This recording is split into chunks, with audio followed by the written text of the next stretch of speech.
I was listening to an old Chris Williamson podcast the other day, and he had Matthew McConaughey on. And during that conversation, Matthew McConaughey said a line, something about the pursuit of an ideal beauty. And it struck a note with me. If you have a tendency to always be critical, to be a critic, and there's a difference in giving criticism, constructive criticism. That's something I actually appreciate. But when you allow your mind to reach a place where you're only seeing the negative, and criticism becomes a way of life, you're shooting yourself in the foot. Can you hurt other people? Can you affect the person you're criticizing? Maybe. But who you're definitely going to hurt is you. And so he says this line about the pursuit of an ideal beauty. And it just reminds me, because so many people would tend to look at the dreams and the aspirations and the visions and pursuits that other people have, and just have an instinctive reaction to dismiss them, ridicule them, push them aside. But what's worse, in my opinion, because it hurts you, is when people apply that same level of critical thought to themselves.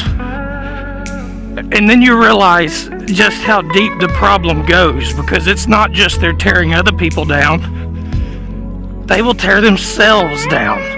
You know, the Bible says without a vision, the people perish.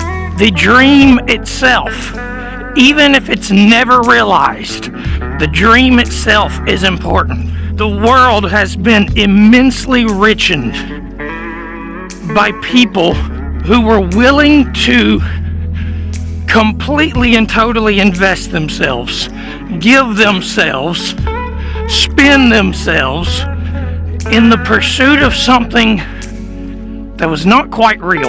It is that concept of the pursuit of an ideal beauty, chasing after something that's not quite real, that has caused mankind to reach for the stars, both literally and figuratively.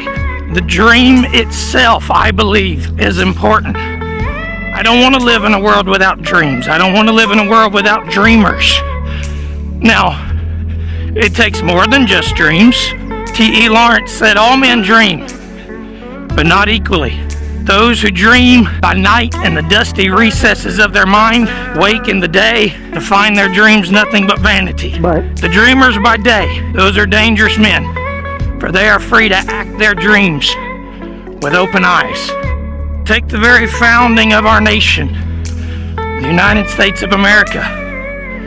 Our founders had dreams, and they used words like, we should all have the right to life, liberty, and the pursuit of happiness. And there's a whole bunch of very idealistic, flowery language that a lot of critics turn around and look to and say, well, hey, I don't care what you said, you've never lived up to the wording that you said you were going to. And in large part, that's true.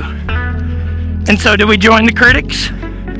Do we burn the whole system down and start over and say, hey, you know, they were nothing but liars. They were nothing but evil, slave-holding. Sure, I'll go for that. But first, you give me better ideals. You give me better goals to shoot for than all men are created equal and endowed by their Creator with these inalienable rights. Among these are life, liberty, and the pursuit of happiness. Oh, wait, go ahead.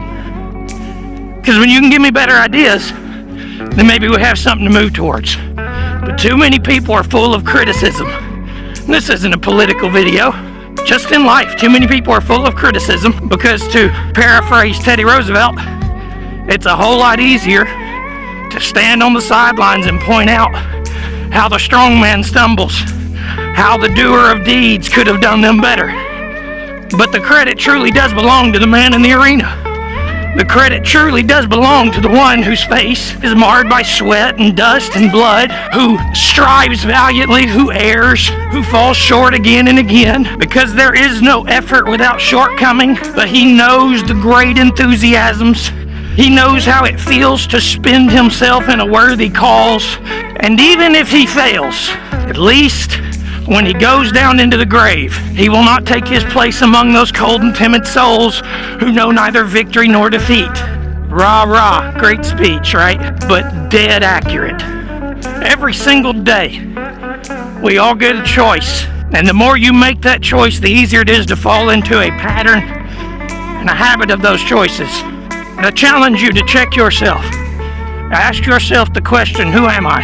Am I giving of myself? Am I willing to spend and be spent in the pursuit of an ideal vision, even if it may not ever be realized? Or am I only good for criticism? Is my only value as a person who knows how to do nothing but criticize? Is my end goal and my end place going to be in that grave alongside those timid and cold souls who know neither victory nor defeat? Being willing to chase those dreams, those visions, to pursue those ideals that are a bit far out that you have to reach for is one of the main things that has made the world a better place. So don't be afraid to pursue ideal vision. Peace.